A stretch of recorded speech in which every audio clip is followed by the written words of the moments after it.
Amici da casa che ci guardate e ci ascoltate televisivamente e radiofonicamente, è un bel momento musicale affidato alla bella voce di Rita Sepe. Ciao Rita, come va? Buonasera, sta bene a te?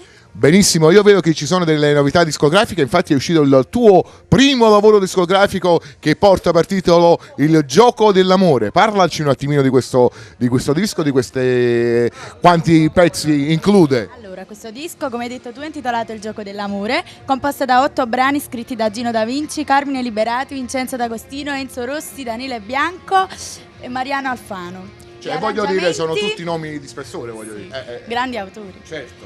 E arrangiamenti sono Gino Da Vinci e Carmine Liberati. La canzone che ci proponi? La canzone che canterò sarà intitolata Voglio, scritta da Mariano Alfano, arrangiamenti Gino Da Vinci e Carmine Liberati. La vogliamo dedicare a qualcuno? A tutti quelli che ci stanno guardando, un bacio forte. Sicuramente con Rita Sepe è tutto, Lello Fioretti vi diciamo Cantiamo Napoli.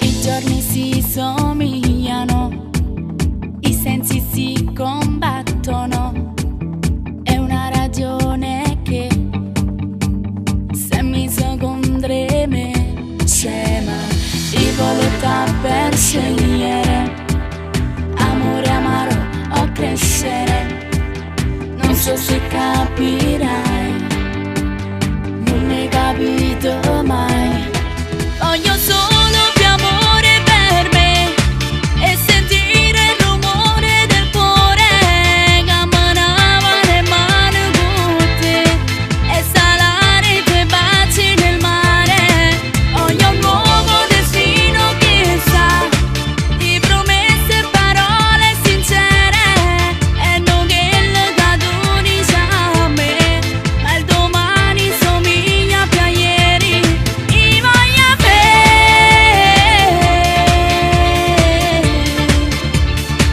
senza di te,